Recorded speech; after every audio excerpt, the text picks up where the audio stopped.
me what to do. Suiting in to fool him, she couldn't have made a worse move. Elle vient de faire paraître un livre dans lequel elle parle un peu de la mode, bien sûr, puisque c'est sa raison de vivre depuis plus de 50 ans. Mais elle parle de tout, hein. Ce ne sont pas des mémoires, si? Non, c'est un journal sur les 6 dernières années de sa vie. Et moi, j'ai découvert finalement une femme hyper engagée. Elle est vraiment écologique et surtout, elle veut nous alarmer au niveau de notre planète en disant que voilà, on va disparaître et que si on ne fait pas attention, si on ne fait pas attention justement, il faut prendre sa vie en main. C'est le titre de son agenda. Mais c'est le maréchal Montgomery, là, où je rêve? Ah, mais peut-être, parce qu'elle elle a porté des t-shirts aussi avec... Non? Je sais pas, regarde. Elle milite énormément, mais vous savez qu'elle a fait quand même... Elle a pris un char d'assaut, William, en 2015, pour aller manifester contre l'extraction du gaz de schiste, contre la maison quand même du Premier ministre de l'époque, qui était David Cameron. Donc elle a un sacré caractère et elle a vécu pendant assez longtemps avec Malcolm McLaren, qui était quand même le créateur des Sex Pistols. Elle a dessiné le symbole de l'anarchie. Donc c'est une femme qui a un caractère bien trempé. Et aujourd'hui, voilà, la mode... C'était nécessaire pour elle, voilà, c'était pas... elle a commencé, elle était institutrice, et en tout cas, aujourd'hui, elle a un discours à faire passer, c'est l'écologie, nous l'avons rencontrée, on l'écoute.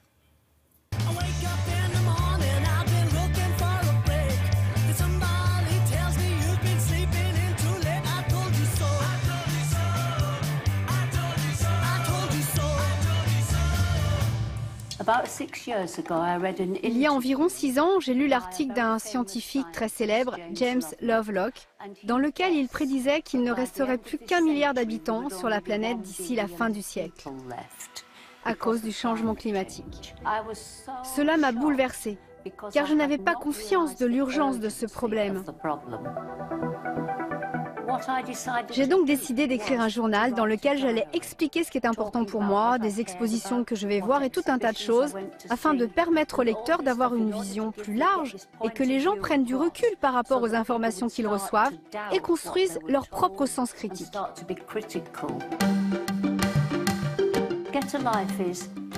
Get a Life signifie qu'est-ce qu'est votre vie aujourd'hui? Que faites-vous? Et à mon avis, si vous voulez construire votre vie, il faut d'abord comprendre le monde dans lequel vous vivez. En faisant ça, vous vous mettez à la place des autres et vous vous souciez de rendre le monde meilleur. Mais c'est aussi sauver le monde et construire la vie des générations futures. Notre objectif, c'est que la moitié de l'Angleterre passe aux énergies vertes en 3 ans. Si on y arrive, ça changera le monde. Ce serait la première étape d'une économie verte. L'Angleterre est le meilleur endroit pour commencer. Tout le monde suivrait.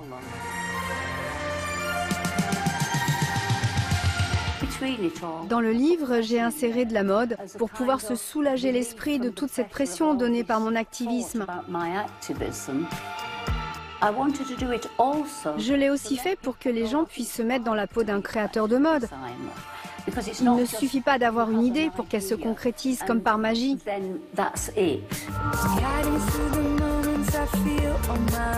Ce qui est formidable lorsque l'on fait un défilé, c'est le résultat final. La collection dans sa globalité représente plus qu'une succession de silhouettes. Et finalement, on ne sait pas ce que ça va donner tant qu'on ne l'a pas vu sur le podium.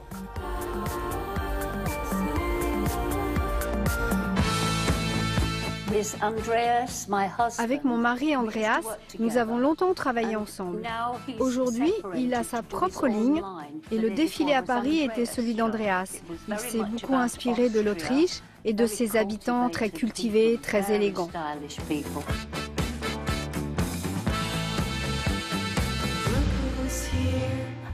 Je recommande à tout le monde d'essayer d'écrire son journal. Juste écrire quelques phrases chaque jour sur ce que vous avez pu faire, ce qui permet d'analyser vos actes et donner un sens à votre vie.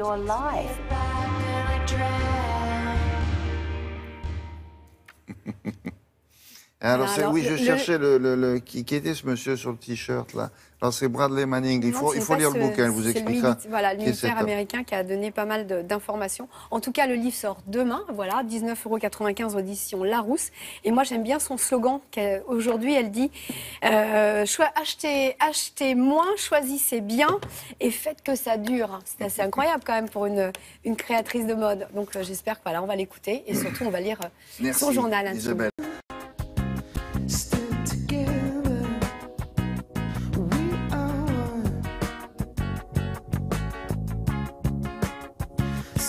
Bradley Manning, il faut regarder qui c'est.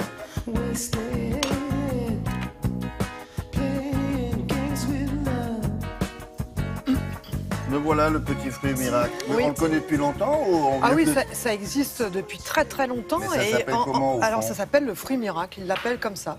Le fruit miracle, c'est un petit arbuste et donc... Petit arbuste qui pousse... Voilà, qui pousse en Afrique de l'Ouest, beaucoup au Ghana. Et les gamins sont habitués, en sortant de l'école, à prendre ces petits fruits, les mettre dans la bouche. Et là, eh bien, tout ce qu'ils vont manger pendant 1 heure, 1 heure et demie va être totalement sucré. C'est pour ça que les enfants là-bas... Grâce à ça. Grâce à ça. Mais le fruit lui-même est sucré. Le fruit lui-même n'est pas très sucré, ça a un goût un peu neutre, mais il contient une protéine qui va se coller sur vos papilles. Et après, l'information que ces papilles vont envoyer au cerveau va être complètement erronée. C'est-à-dire que vous prenez ce fruit-là, oui. Ça se croque, oui. Oui. Ça se croque. Voilà. Ensuite, vous mangez quelque chose d'un peu acide. D'un peu acide, c'est-à-dire vous prenez un citron. Et ça va vous paraître sucré. Et vous avez l'impression de manger un bonbon. Donc moi, j'ai testé pour vous, c'est incroyable, parce que j'ai quand même testé un citron vert, un citron jaune, très très acide, et j'ai cru que je mangeais des bonbons. Donc j'en ai mangé beaucoup, et après j'ai eu un peu mal à l'estomac, parce que finalement, jamais je me suis rendu compte que c'était pas sucré. Et plus c'est acide, plus ça marche. C'est ça qui est incroyable. Donc, si vous voulez sucrer un aliment dont vous estimez qu'il ne l'est pas assez, vous mangez ça avant. Voilà, par exemple, vous pouvez prendre... Mais quel est l'intérêt de ça? Alors, justement, on est en pleine recherche. C'est-à-dire que maintenant, à l'INRA, par exemple, ils sont en train de travailler, l'Institut national de recherche agronomique. Une équipe de chercheurs travaille sur le sujet parce que ça pourrait être intéressant s'agissant du diabète, mais ça pourrait être intéressant aussi pour les personnes qui ont des traitements lourds et qui n'ont plus de sensations gustatives. Vous savez, on perd, il y a un goût métallique dans la bouche, on n'arrive plus à manger. Il y a un pouvoir sucrant, mais c'est pas du sucre. C'est pas du sucre, c'est pas de l'aspartame, ce n'est pas... ni du faux sucre. Non, ni du faux sucre, simplement une protéine qui va leurrer vos papilles. Alors nous avons eu la chance, William, d'être invité dans ce laboratoire de recherche. Ça fait des années qu'il planche sur le sujet. Voici leur éclairage.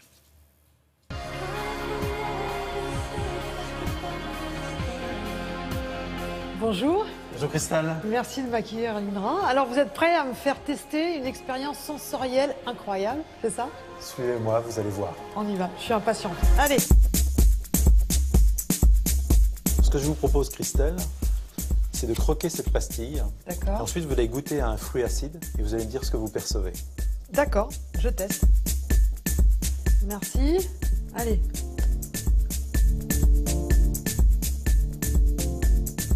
Donc maintenant que vous avez laissé fondre la pastille pendant quelques minutes, je vous propose, Christelle, de goûter cette tranche de citron vert qui est très acide.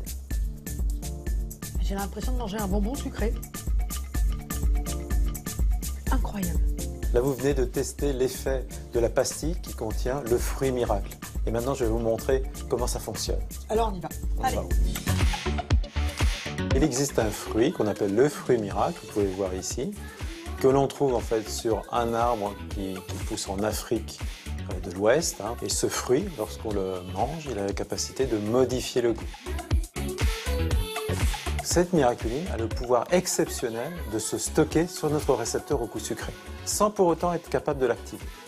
Par contre, lorsqu'on prend un fruit très acide en bouche, elle va s'activer et donc générer cette sensation sucrée. Il y a un autre phénomène qui s'ajoute, c'est que cette saveur sucrée va masquer l'acidité. Et c'est comme ça, au total, on a transformé un goût acide en un goût sucré. J'ai l'impression d'avoir un morceau de sucre dans la bouche. Plus c'est acide, plus le phénomène est important. C'est pour ça qu'on a une saveur sucrée très intense avec un citron vert. Mais le phénomène fonctionne aussi avec une tomate, par exemple, qui est un petit peu moins acide.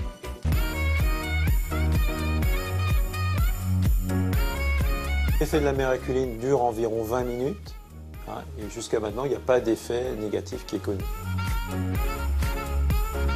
Les pistes de recherche qui sont intéressantes, c'est de développer la miraculine comme nouvel édulcorant. Et puis aussi, il y a un autre intérêt. Certains patients ont des modifications du goût, comme par exemple des gens qui sont traités contre le cancer. Et on pense que la miraculine pourrait être utile pour les aider à apprécier les aliments. Au laboratoire, on essaie de comprendre le récepteur au goût sucré par la miraculine. Et c'est important parce qu'on aimerait comprendre un petit peu mieux comment fonctionne ce récepteur au goût sucré.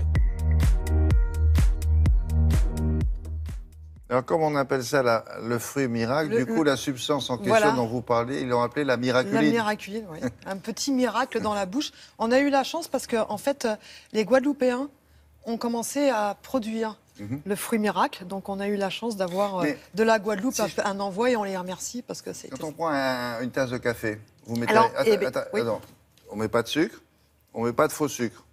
D'accord? Je prends ça avant. Oui. Et après, je bois le café derrière et j'aurai l'impression qu'il est sucré. Alors, deux problèmes s'agissant du café. Quand la substance que vous allez boire est très chaude, ça ne fonctionne pas. Ah. Donc, il ne faut pas que ce soit très chaud. Vous pouvez laisser, admettons, je prends de l'eau. Vous prenez de l'eau, il faut que le produit soit un petit peu acide. Ça marche vraiment avec l'acidité. Ah bon? Ça Par marche exemple, avec vous prenez citron. un jus de citron. Si vous voulez, on peut faire l'expérience tout à l'heure. On vous prépare un jus de citron, William, si vous voulez. Mais vous ne buvez pas un jus de citron sans arrêt toute la journée. Non, Par contre, de l'eau et du café, oui. Oui, mais si vous pouvez prendre des fruits qui sont plus ou moins acides, un pomelo, vous pouvez prendre, il y a plein de choses. Vous pouvez un cornichon, vous pouvez prendre des tomates. Les tomates, c'est un peu acide. Mais pourquoi Tout vous ce qui est voulez un peu mettre du acide. sucre sur du cornichon? Parce que, par exemple, alors sur le cornichon, c'est pour pas. faire l'expérience. Ça, c'est pour l'expérience. Mais en ça. revanche, pour les fruits, par exemple, il y a des fruits qui sont un peu acides qu'on ne veut pas manger. Le pomelo, il y a des enfants qui ne veulent pas manger les pomelos, c'est un peu acide. Il y a du citron, tout ce que vous pouvez manger qui serait un peu acide devient très sucré. Mais on peut faire l'expérience. C'est pour se substituer au sucre. Voilà. Et pour éviter de prendre trop de sucre. Et puis surtout pour révéler des saveurs. Il faut que ça soit un aliment que vous avez l'habitude de manger avec du sucre, quoi. Ben oui, ou des aliments que vous ne mangez pas parce que vous les trouvez trop acides. Bon, à tout à l'heure. On fait le test tout à l'heure.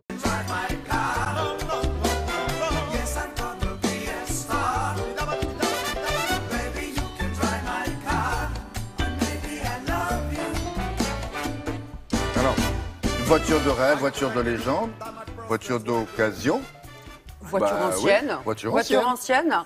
Alors pour on ne peut pas les acheter parce qu'elles sont parfois chères. Alors elles sont parfois chères. Une voiture ancienne, si c'est pour rouler 2 fois dans l'année, c'est pas la peine, ça coûte très cher. Oui. Il faut entretenir une voiture. En plus, une voiture ancienne, il faut la faire rouler, sinon elle s'abîme.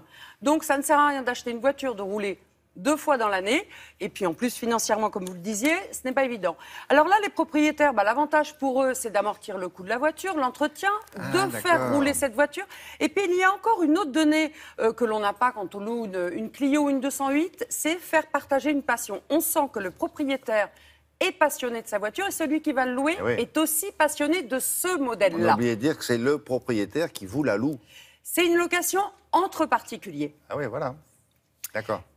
Ok, il y a un site pour ça? Il y a plusieurs sites pour ça. Alors, le fonctionnement est à peu près le même pour tous les sites.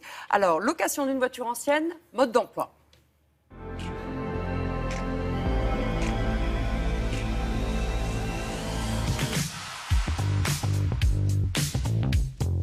Une voiture de collection, c'est une voiture qui est forcément unique, donc il y a une importance bien plus grande, des photos du véhicule évidemment et de la description de la voiture.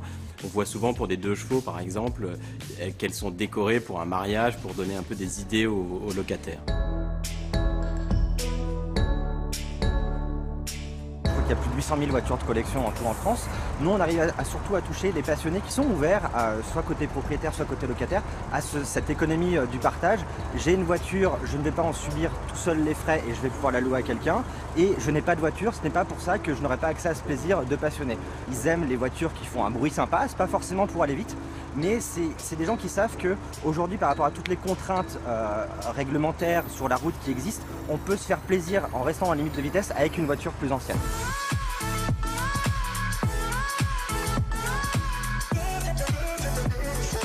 Si la personne le demande, je peux bien évidemment faire 10 minutes, un quart d'heure avec elle ou plus si besoin pour lui montrer comment fonctionne la voiture. Comme toute voiture ancienne, il y a un certain nombre de choses à savoir. Ce sont des voitures qui freinent moins bien que les voitures modernes. Il y a pas la direction assistée par exemple, donc voilà, il faut savoir que pour tourner, c'est dans les bras que tout se passe. Et puis il y a un certain nombre de choses spécifiques à ces voitures, comme le starter par exemple, qui n'est pas naturel forcément aujourd'hui. C'est plus les usages qui sont très différents. Typiquement pour les voitures de collection, les anniversaires, les cadeaux, les week-ends en amoureux et évidemment les mariages. Donc on est sur ces usages-là et donc ce sont les mêmes clients qui ensuite vont louer une voiture beaucoup plus standard pour aller faire des courses ou partir dans un week-end qui n'a rien d'exceptionnel.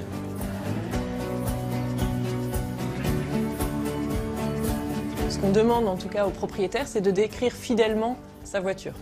Donc il nous donne la marque, le modèle, l'année. Pour les voitures anciennes, parfois on a un usage restreint de la voiture. Donc il va nous dire, moi je veux pas que la voiture fasse plus de 50 km, 100 km. Mais nous, on met pas de critères sur l'âge, sur l'ancienneté de la voiture.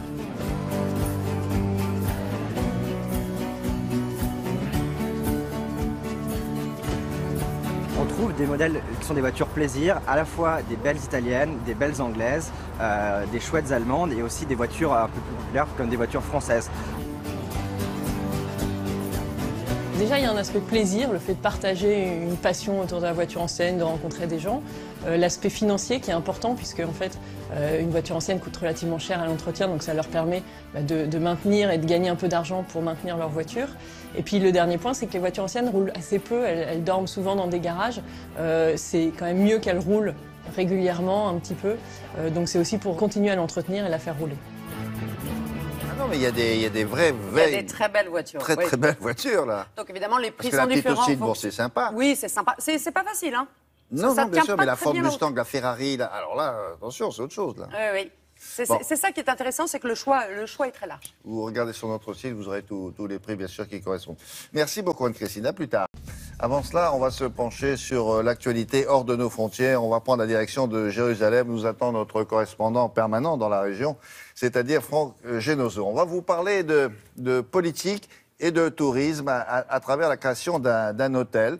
Alors cet hôtel revendique, et là vous ouvrez les guillemets, la pire vue d'hôtel du monde, fermez les guillemets, tout simplement parce que ses chambres et sa terrasse donnent sur le mur, le fameux mur de séparation entre Israël et les territoires palestiniens. Le nouveau propriétaire de cet hôtel n'est autre qu'un célèbre artiste britannique que vous connaissez peut-être. Son nom, c'est Banksy. Alors, c'est un habitué des coups d'éclat médiatiques. Et là, une nouvelle fois, apparemment, ça marche. Bonjour, Franck, il fait le buzz, c'est le moins qu'on puisse dire. Oui, bonjour William, effectivement ça marche très bien pour Banksy qui est en passe de devenir, et rien que ça, le personnage le plus célèbre de Bethléem après un certain Jésus-Christ dont c'est la ville de naissance. Les touristes qui donc ne se déplacent plus seulement pour voir la basilique de la Nativité dans le centre de la ville, mais aussi cet hôtel ouvert par Banksy. Alors Banksy, vous l'avez dit, pour ceux qui ne le connaissent pas, c'est un artiste britannique, un spécialiste des graffitis au pochoir, un street artiste comme on dit, qui est déjà célèbre dans le monde entier et qui est un habitué des représentations, disons, faussement naïves, derrière lesquelles se cache toujours ou presque un message politique. C'est le cas pour cet hôtel au pied du mur, un hôtel dans lequel sont normalement interdites les caméras de télévision, mais Ofsep Nalbandian et Maxime Pérez se sont glissés à l'intérieur pour nous. Voici leur reportage. Au pied de ces épaisses parois de béton, l'hôtel Waldorf, littéralement muré, ne pouvait mieux porter son nom. C'est ironique de voir un si bel hôtel avec la plus horrible des vues.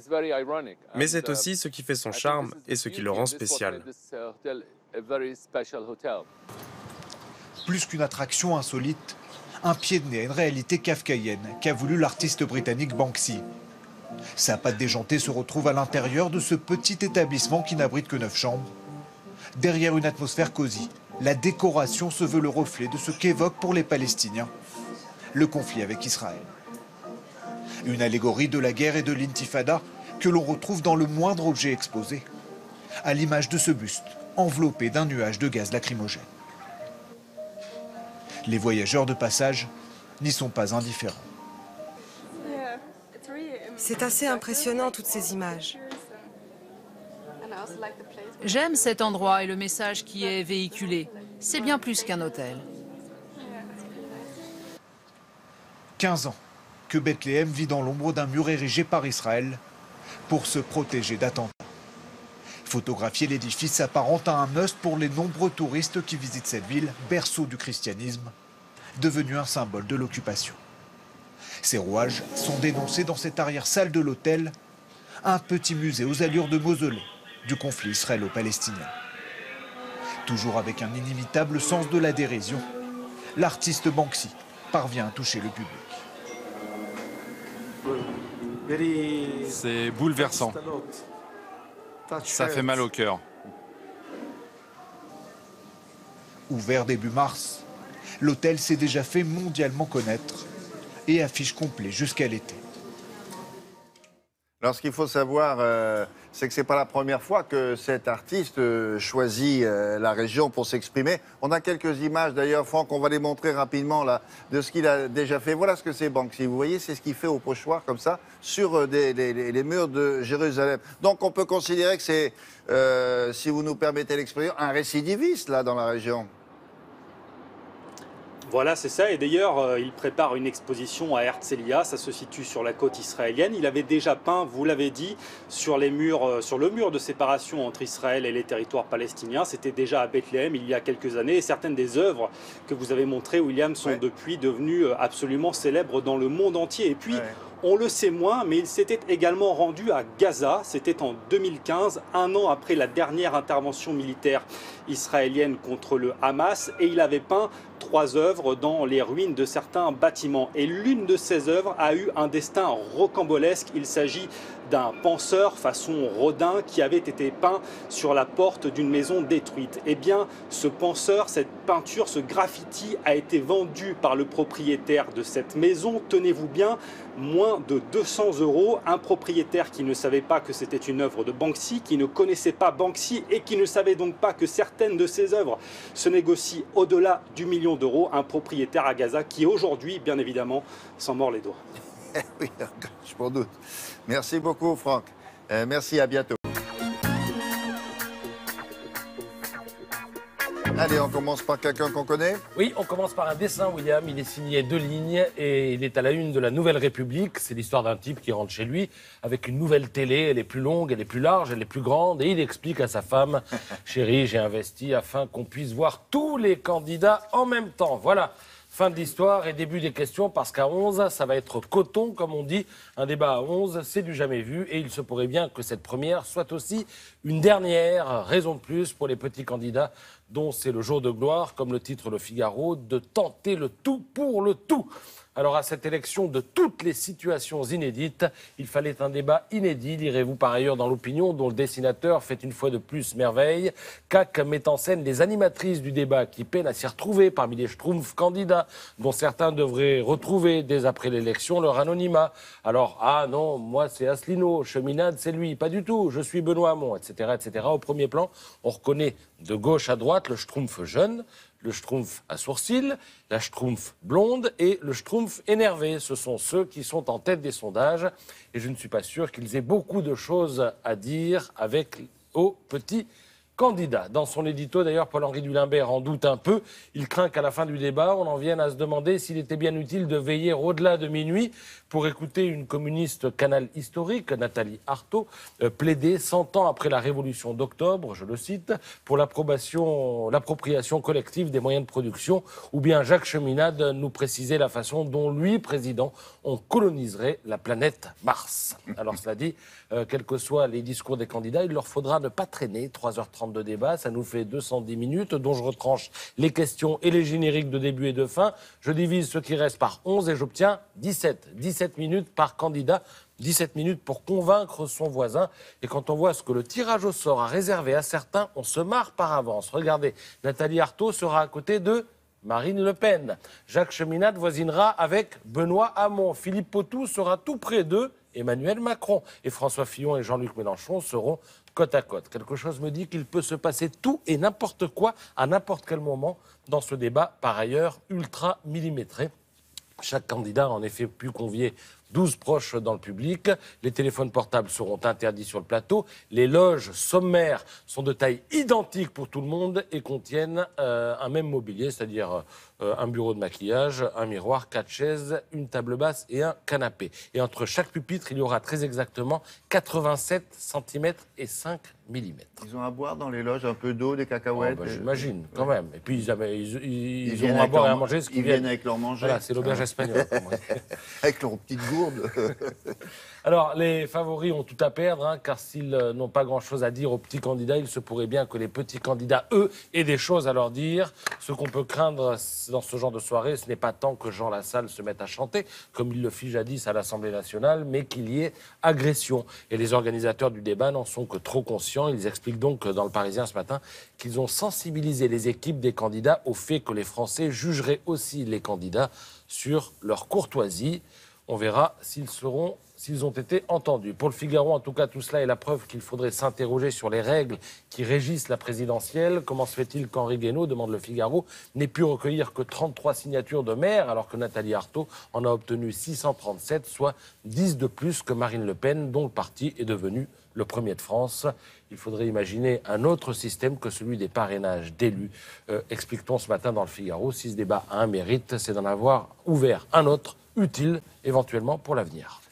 Merci, à tout à l'heure. Place à l'actualité du cinéma. Maintenant, le 12 avril sortira Un profil pour deux. C'est un film, une comédie, on va dire, avec Pierre Richard dans le rôle titre, qui joue un retraité solitaire qui va reprendre goût à la vie grâce à ses échanges avec une jeune femme. Une femme plus jeune que lui, en tout cas, sur un site de rencontre.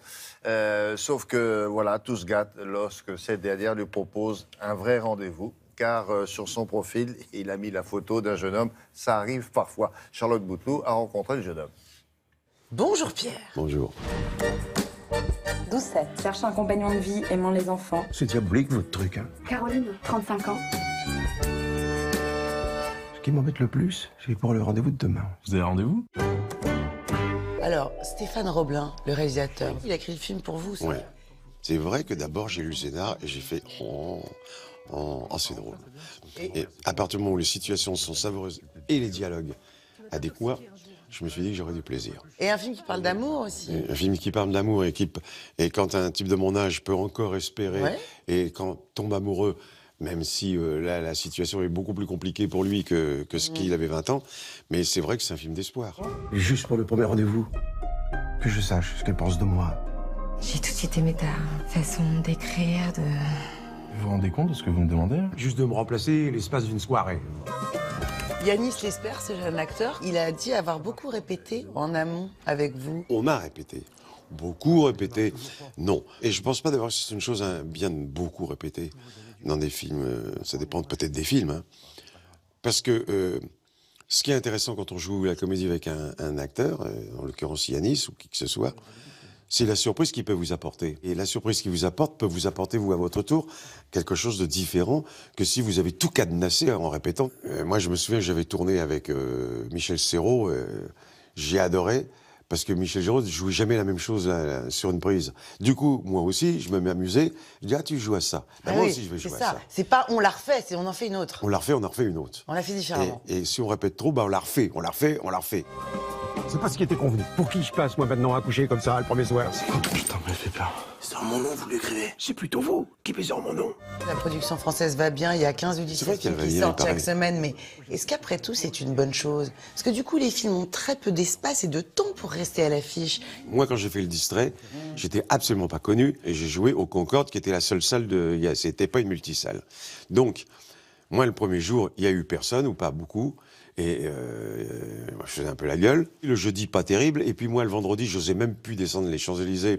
Et tout à coup, je vois la queue. Le problème, c'est qu'au fond, si vous faites un petit score, mais honorable, la première semaine, vous êtes en deuxième semaine, bien sûr, et vous avez une chance, si le film plaît, que le bouche-oreille fasse son travail. Et c'est le meilleur. Maintenant, si vous avez le malheur de faire un score moyen, sur les 15 salles que vous avez, on vous en enlève 7. Comment voulez-vous, avec les 7, faire mieux que la semaine où vous avez fait les 15? Donc, vous baissez encore, et puis, c'est fini. Et c'est pour ça que je ne ferai plus jamais de film en tant que metteur en scène. 2 ans de travail pour l'écrire, 1 an pour le monter, 1 an de tournage, j'ai les mains. Et le mercredi à 11h30, on vous dit, c'est foutu. Le coup près. Tu as fait 30 entrées à 11h, donc ça veut dire que tu vas faire 700 entrées à la fin de la soirée. Ça veut dire que tu feras tant le samedi, puis ça va... C'est cruel, c'est très cruel. Et merde. Ouais, et merde. Ça sera le mot de la fin. Merci Pierre. Non, mais cela dit, ils ont raison, et l'un et l'autre. Bon, mais d'abord, les 4 vérités. Caroline Roux reçoit ce matin Nathalie Arthaud. Oui, elle est candidate à la présidentielle pour lutte ouvrière et elle va participer ce soir à une première historique, un débat avec 11 candidats avant le premier tour de la présidentielle naturellement. Ce soir, elle ne sera plus une petite candidate.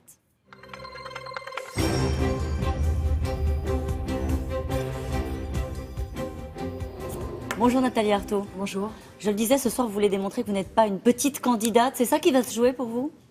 C'est surtout l'égalité de temps de parole. Moi, je trouve ça juste normal, voilà, parce que effectivement, dans cette campagne, il y avait le in, le off, comme dans les festivals, avec finalement 5 candidats. On met dans la tête des électeurs qu'ils ont à départager entre 5. C'est ça la réalité. Donc là, pour une fois, eh bien, on sera effectivement sur un pied d'égalité. On pourra s'adresser. Moi, je m'adresserai aux travailleuses, aux travailleurs. Uniquement aux travailleuses et aux travailleurs. Oui. Les autres, vous leur parlez pas. J'inclus évidemment les chômeurs, qui sont des travailleurs qui sont condamnés à l'inactivité. J'inclus aussi les travailleurs indépendants, les artisans, les commerçants, qui eux aussi sont bien souvent exploités par le grand capital. Et je leur parlerai à eux, effectivement. C'est curieux de décider qu'on ne parle qu'à une catégorie de Français.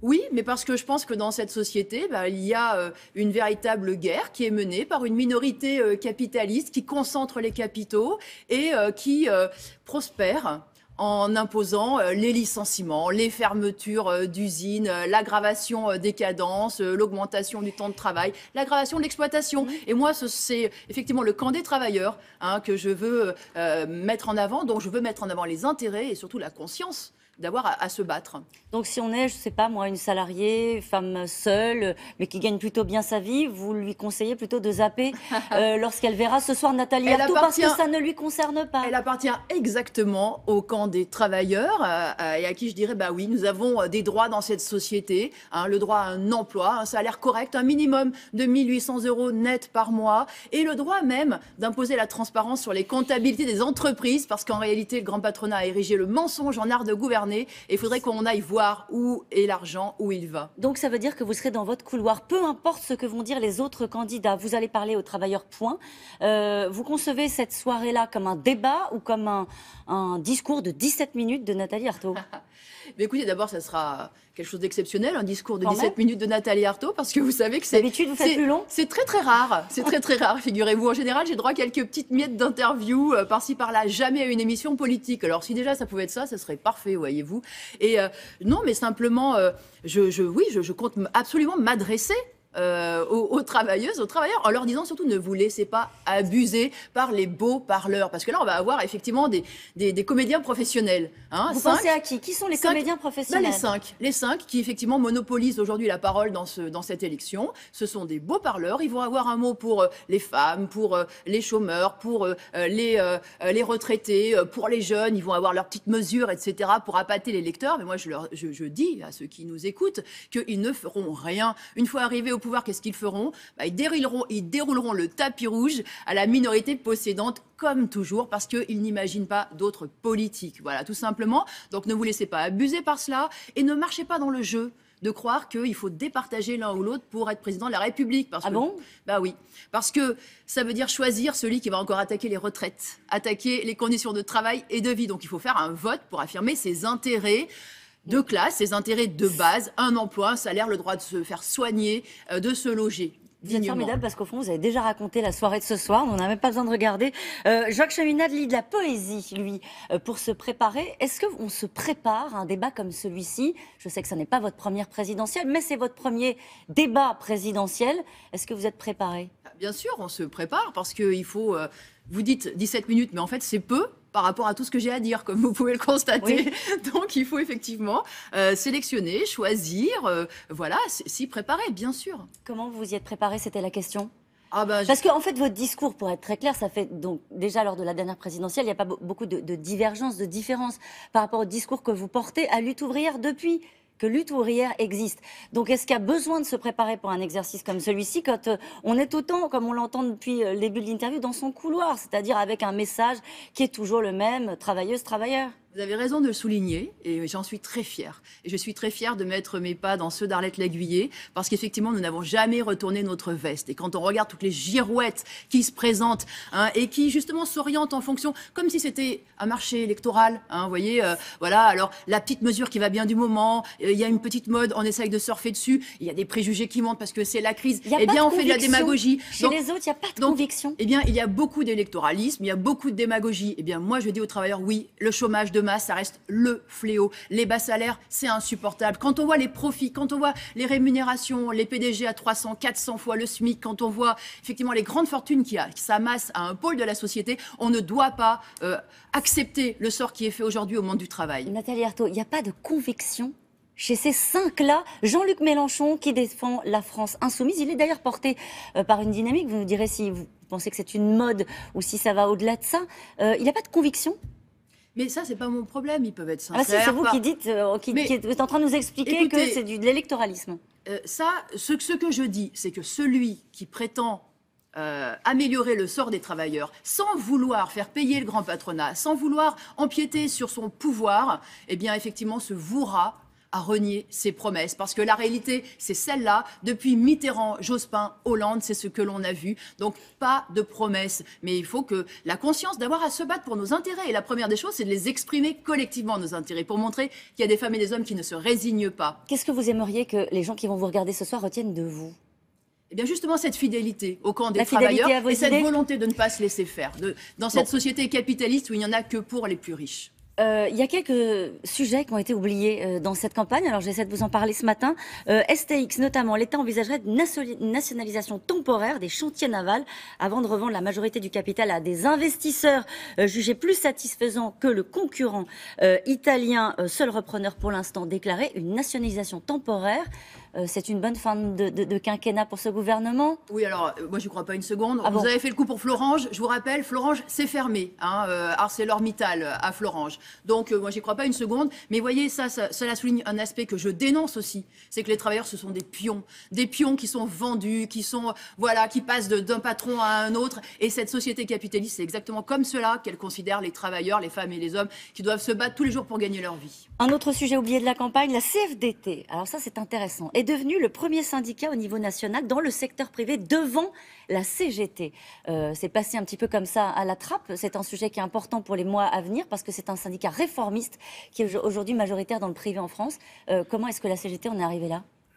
D'abord, à l'échelle du pays, c'est pas tout à fait le cas. Je ne sais pas combien il y avait d'électeurs dans cette élection, mais dans tous les cas, moi, ce que je tiens à dire aux travailleurs, c'est qu'attention, de toute façon, il n'y a pas d'autre solution. Il va falloir se battre collectivement si on veut se faire respecter, parce que sinon, on laisse le champ libre, effectivement, à cette minorité capitaliste qui ne jure que par ses profits et qui est prête à faire reculer la condition ouvrière des années en arrière. Vous êtes prête pour ce soir? J'espère. Vous aurez un seul adversaire ce soir ou pas? Encore une fois, je m'adresserai aux travailleuses et aux travailleurs. Merci beaucoup. C'est à vous, William. Merci beaucoup. À plus tard.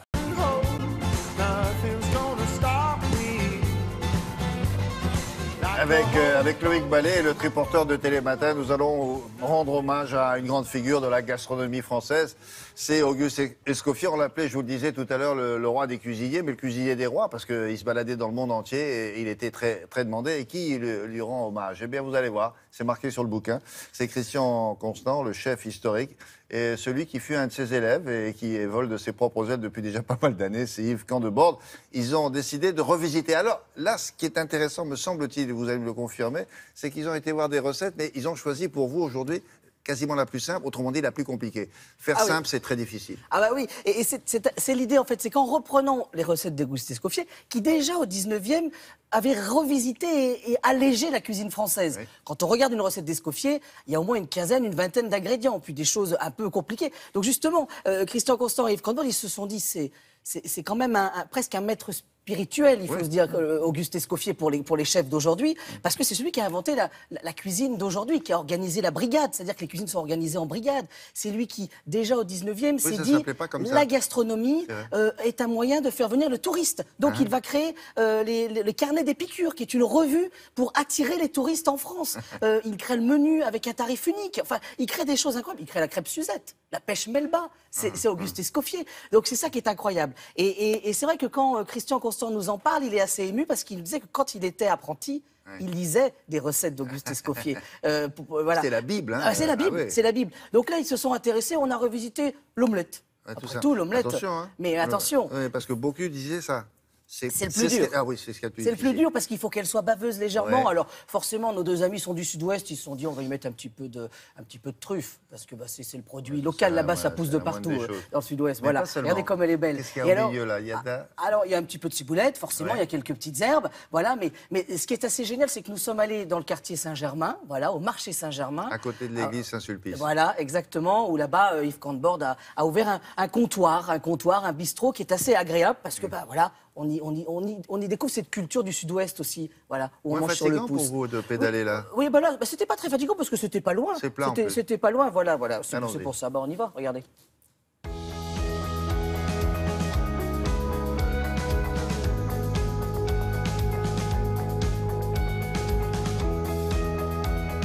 Loïc. Comment ça va? Très bien, bon. Alors là, je cherche un jeune auteur qui s'appelle Christian Constant. Jeune auteur. On est au bon endroit? Oui, au bon endroit, oui, c'est sûr. Et quand même, là, un livre sur Auguste Escoffier, le père de la gastronomie. Mais vous êtes un peu le père de la bistronomie, non? Un petit peu le père. Disons que je fais de la bistronomie et j'adore ça. Alors là, on va aller rejoindre votre collègue. Ah ouais, collègue, c'est plus qu'un collègue, c'est mon fils presque. Mon fils spirituel, c'est un garçon, c'est un génie. Et je pense que l'élève est en train de dépasser le maître et je me demande s'il n'a même pas dépassé.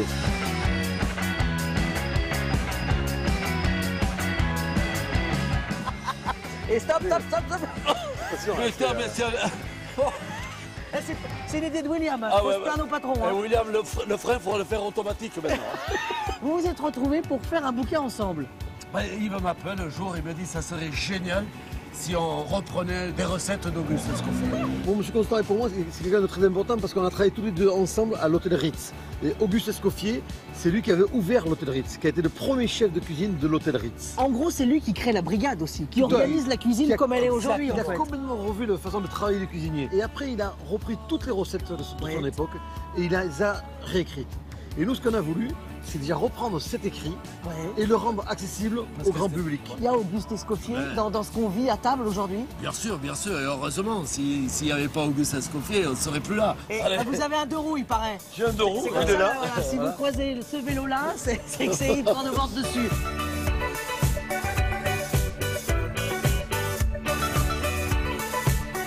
Bonjour, chef.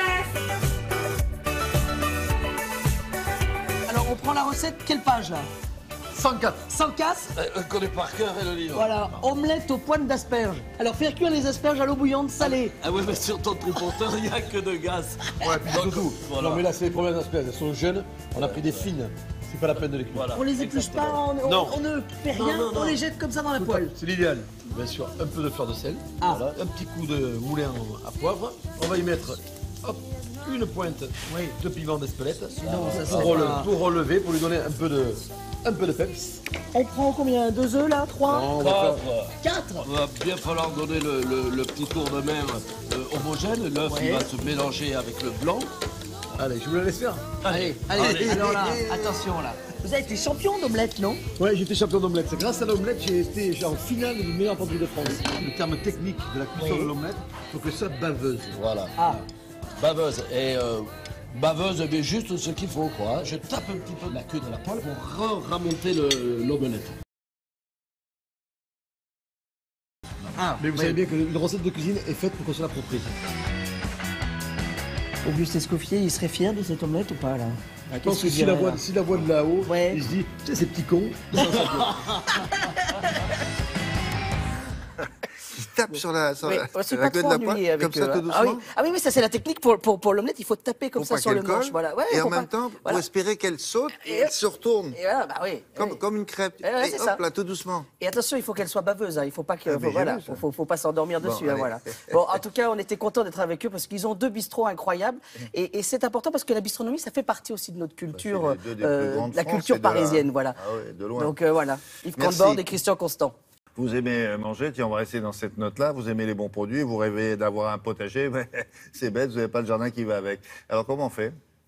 Il y a un site qui s'appelle monpotager.com. Sur ce site, vous allez pouvoir avoir votre propre potager. Vous choisissez la taille de votre parcelle.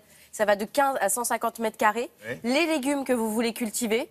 Il y a 60 variétés, les fruits et légumes. Et ensuite, c'est un producteur de votre région qui va cultiver votre potager. Ah oui. Vous allez pouvoir suivre l'avancée des cultures et une fois que les fruits... Ah oui, d'accord. Vous parrainez un potager. Voilà, c'est votre potager. Vous choisissez votre parcelle, ensuite vous suivez et une fois que tout ça est mûr, ils vous livrent. Vous allez pouvoir évaluer, vous voyez, 15 mètres carrés, ça fait à peu près 20 à 50 kilos par an. Et c'est vous qui choisissez les légumes en question? Exactement, il y a 60 variétés et vous choisissez les fruits et légumes que vous aimez. Et là, vous allez pouvoir manger... Ce qui serait bien, c'est d'avoir un site, ou alors avec votre portable, vous regardez votre potager quand il grandit. Mais vous pouvez le suivre là. Ah ouais? Avec une webcam. Ça fait avec travailler. Une webcam. Et puis après, on discute avec lui. Vous ne pouvez pas parler à vos poireaux. Non, dommage. Mais c'est peut-être la prochaine étape. C'est bien ça, parce qu'on le regarderait, vous serez au bureau, puis vous regardez quand il pousse, le radis qui sort. Mais oui. On fait un fast time avec le... Et comme ça, vous l'encouragez, il faut parler à ses légumes, il paraît. Bon, monpotager.com, ça marche dans la région de Paris, de Lyon, ça arrive à Rennes et Bordeaux. Oui. Voilà, et comme ça, c'est bio, et agriculture bio et raisonnée. Bien. Il manque plus que ça, le radis qui pousse, qu'il soit pas bio. Merci beaucoup, à plus tard. And takes you for a spin, oh la la la. C'est magnifique. When every night. Et le matin traite de l'actualité culturelle en région. Nous sommes les seuls à faire ça. Pas du tout. Il y en a sûrement d'autres si on cherche bien. Oui, mais c'est mieux ici. Voilà, mais on les connaît pas non. Voilà, ça dure comme ça pendant 40 minutes par jour. Je vous dis ça, je vous dis rien. Et là, justement, direction Nice, où récemment a été inauguré un musée de la photographie. Ça tombe bien. Sarah Doraghi adore ça. Et on commence avec qui, cette inauguration? Alors, l'expo inaugurale, c'est avec Helmut Newton. Vous savez, c'est un nouveau musée de la photographie, mais ça existait déjà. Ça s'appelait le Théâtre de la photographie et de l'image. Donc, c'est juste un transfert. Voilà, ils viennent d'emménager dans le Vieux-Nice. Et on commence avec Helmut Newton, le photographe international, né à Berlin, mort à Los Angeles, vécu en Australie, évidemment en France, à Paris. Très très vite, il s'est fait une place dans le milieu de la photographie de mode et il va devenir incontournable. Dans les années 50, ça monte. Et là, crescendo, dans les années 60, on ne jure que par lui. C'est-à-dire que vous n'avez jamais eu un prénom qui a été autant hurlé par autant de belles femmes. Helmut, qu'elle disait, figurez-vous. Les Deneuve, les Claudia Schiffer, voilà. Pourquoi? Parce qu'il avait le sens de la provocation, de l'érotisme, de la sensualité. Et il choisissait toujours des femmes fortes, des femmes qui avaient pris le pouvoir et qui assumaient leur sensualité, leur sexualité. C'est ce qu'il aimait. Il n'y avait jamais une photo sans talons aiguilles. Évidemment, on voyait énormément de peau, énormément de corps. C'est ce que nous montre cette exposition. Donc, dans ce nouveau musée, la preuve par l'image. Regardez. En noir et blanc souvent même. Mais il y a de la couleur. Il y a une... See you there. Woke up and I felt like I had to be somewhere. Someone I had to be somewhere. Wow. Helmut Newton, c'est vraiment quelqu'un qui était toujours intéressé par la femme, la mode, mais le luxe aussi et l'argent. Newton a été vraiment celui qui a révolutionné la photo de mode. D'abord en sortant les modèles des studios et les amenant dans la rue. En fait, là, vous avez des images avec des costumes d'Yves Saint Laurent, avec qui il a beaucoup collaboré. Yves Saint Laurent a changé la mode, mais Newton a révolutionné la photographie de mode. J'aime beaucoup cette photo parce qu'elle est vraiment représentative du travail de Newton. En fait, on retrouve tous les éléments de décor qu'il met dans ses photos la plupart du temps. Le miroir, le sofa, évidemment, les talons hauts, les bijoux. C'est vraiment une photo représentative où il ne gomme pas les défauts de la personne. On voit sur cette image les imperfections de la jambe, de la peau. Il montre le modèle tel qu'il est.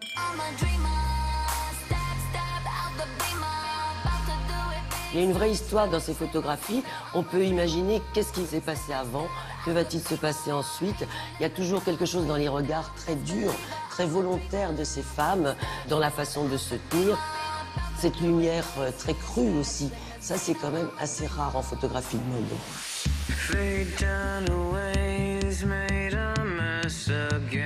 Vous avez 3 femmes absolument merveilleuses. Faye Dunaway, June Newton, qui est l'épouse de Newton, qui elle aussi est connue comme photographe sous le nom d'Alice Spring et qui a toute sa vie travaillé avec Newton, et Catherine Deneuve. C'est la femme qui s'impose. Ces 3 images de femmes totalement libérées.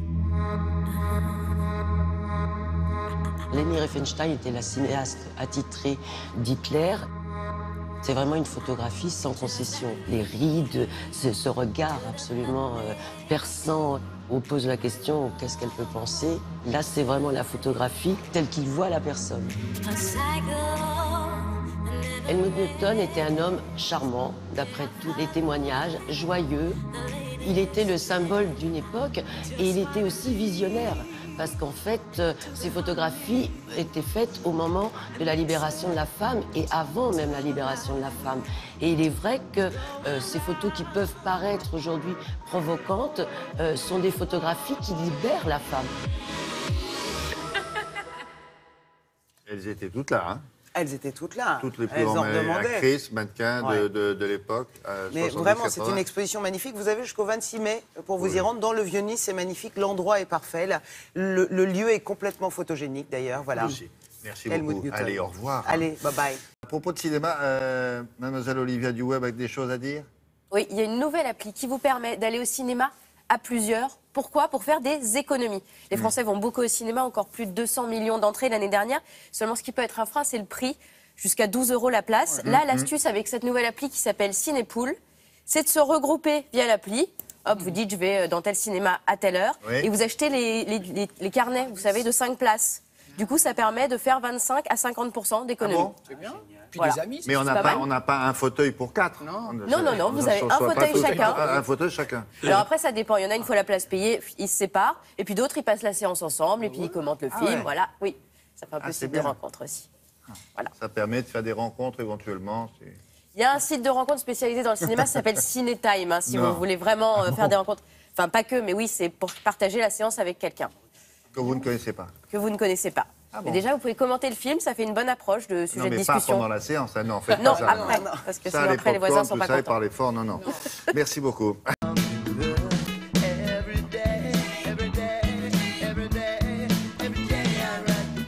Alors c'est avec Thomas Auxerre. Contrairement à son nom, il habite Puteaux. Vous voyez, il s'appelle Auxerre, mais il habite à Puteaux et non pas l'inverse. Il vous propose une sélection qui est plutôt pas mal pour les vacances, me semble-t-il, non? C'est formidable. Ah ouais? Ah mais formidable. Et je sais que vous galérez souvent, vous avez envie d'un bon livre. Bon, vous entrez chez votre libraire, il y en a 500-600. Alors, soit le libraire est compétent, il est gentil, il y en a, bien sûr. Il vous indique, il vous fait du sur-mesure en vous disant, moi j'aime telle ou telle chose. Qu'est-ce que vous aimez? Voilà. Malheureusement, parfois, il y a des libraires ou des grandes enseignes, vous vous débrouillez. Donc ce matin, on va vous aider grâce à une sélection absolument, mais vraiment merveilleuse. 3 femmes, 3 auteurs, une américaine, 2 françaises. Alors, on va commencer par celui-ci. La tristesse des éléphants, de Jodi Picoult, c'est une américaine, édition Actes Sud.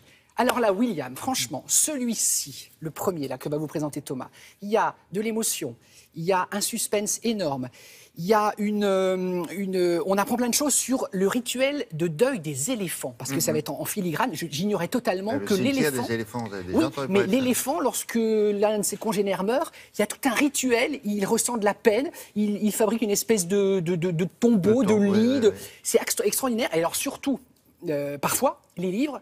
Vous adorez, et à la fin, vous dites « Oh, c'est décevant ». Ça arrive souvent de se dire « La fin est ratée ».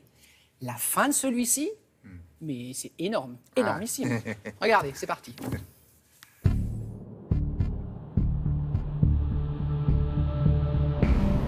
Jenna a 3 ans lorsque sa maman, qui est spécialiste des éléphants, disparaît. Soudainement, 10 ans plus tard, devenue adolescente, Jenna est convaincue que sa maman n'a pas pu l'abandonner. Elle décide donc de mener sa propre enquête avec l'aide de 2 acolytes. Alors il y a Serenity, qui est une voyante mais qui a perdu un petit peu ses dons quand même, elle voit plus grand chose. Et puis il y a aussi Virgile, qui est lui un inspecteur, détective privé, complètement alcoolique. Ce trio improbable parviendra-t-il à retrouver la trace de la maman de Jenna? Ils vont utiliser les carnets scientifiques de sa maman et une nouvelle piste va surgir. Il y a beaucoup d'éléments en fait dans ce livre, il y a du surnaturel. On découvre plein de choses aussi sur les éléphants, comment est-ce qu'ils vivent, sur leur rituel de deuil. L'histoire et le suspense vont aller crescendo jusqu'à un final époustouflant et totalement inattendu.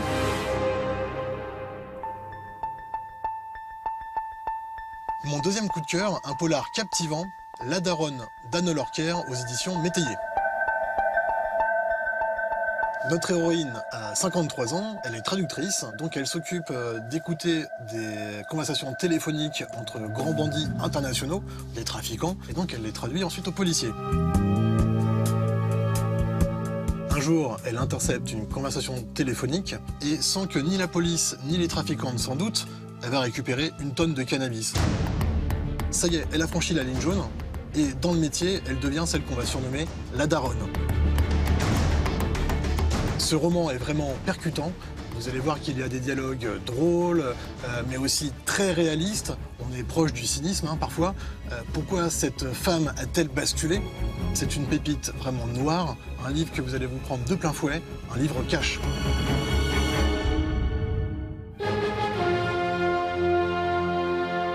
Et pour terminer, un roman passionnant, Titus n'aimait pas Bérénice, de Nathalie Azoulay, aux éditions Folio. Ce livre commence par une rupture sentimentale.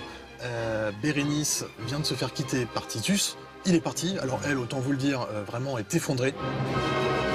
Et pour se consoler, ou en tout cas pour essayer de comprendre, elle décide de relire les 12 pièces de celui qui a peut-être le plus et le mieux parlé d'amour, mais de l'amour qui finit mal, c'est-à-dire Jean Racine.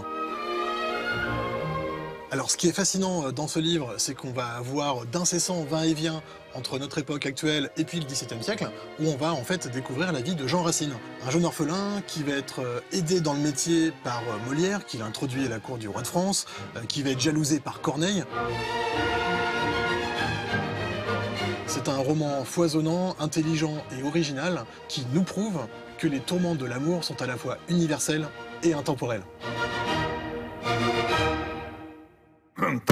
Voilà, sélection assez variée. William, quand j'étais lycéen, c'est-à-dire au siècle dernier, qu'est-ce que j'aurais aimé que ce livre fut écrit. Parce qu'en fait, vous avez compris, donc une histoire d'amour aujourd'hui, elle replonge la jeune femme 3 siècles plus tôt chez Racine pour essayer de comprendre comment lui s'est sorti de ses tourments amoureux.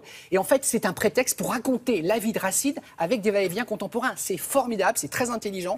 On vous l'a choisi là, en livre de poche, donc c'est tout petit, c'est quelques euros dans la valise. Si vous avez des ados réfractaires, vous savez, quand on est au lycée, on vous dit tu vas étudier Racine, vous faites bon, c'est pas... Là, ça c'est génial. Bac littéraire. Bac littéraire. Ouais, mais quand on a 16-17 ans, Racine, on se dit ouais, c'est très lointain. Ça c'est génial, formidable. Voilà, Titus n'aimait pas Bérénice. En tout cas, nous on aime beaucoup Thomas, notre libraire. Pardon? Nous on aime Thomas, notre libraire. C'est pour faire un petit clin d'œil à qui habite n'aimait Puteaux. pas. Il est à Puteaux, mais il n'est pas Auxerre, c'est son nom de famille. Non, Auxerre, c'est son nom de famille. Merci beaucoup. Pourquoi pour entendre Olivia? Bon, très bien. C'est ça, en fait, vous voulez faire passer votre copine. Oh. Allez, ouais. J'avais des choses à dire. Non, je voulais vous montrer une image aussi. Oui. Ça se passe à Madère. Vous savez, à Madère, Cristiano Ronaldo, le footballeur, c'est l'idole du pays. Il est né là-bas. Il a déjà... Et regardez. Donc, j'ai vu ça. Vous avez vu ça? Depuis la semaine dernière, l'aéroport de Madère porte son nom. Donc, ils ont érigé une statue. Seulement, voilà, la statue ressemble à ça. Le problème, c'est que la statue ne ressemble pas. Oui. Voilà. Regardez à gauche, et ils lui ont déformé la bouche. Voilà, en fait, ça donnerait ça. Ça veut dire... Voilà, c'est ça. Mais voilà. Les internautes s'en donnent à cœur joie depuis, vous vous en doutez. Bon, le sculpteur s'appelle Emmanuel Santos. Alors, il est en exil. Hein. Voilà. Le type est parti. Il ne peut plus rentrer dans le pays. Non, il est en fuite. On ne sait pas où il est. Cristiano Ronaldo est resté souriant. Il n'a rien dit. Est-ce qu'on sait s'il a travaillé avec le footballeur lui-même ou s'il a travaillé sur photo? Oui, mais sur une mauvaise photo apparemment. Parce qu'il est censé sourire, on le voit bien là. Voilà. Oh, c'est terrible. Alors vous imaginez en Espagne, il ne parle que de ça. Au Portugal, oui, au Real Madrid aussi, on en parle beaucoup. Oui, parce qu'il joue au Real, et au Portugal, alors évidemment, n'en parlons pas. C'est chez lui. Merci beaucoup. Non, ça valait le coup d'interrompre Patrick. Ah non, vraiment. Oui. Oui, très bien.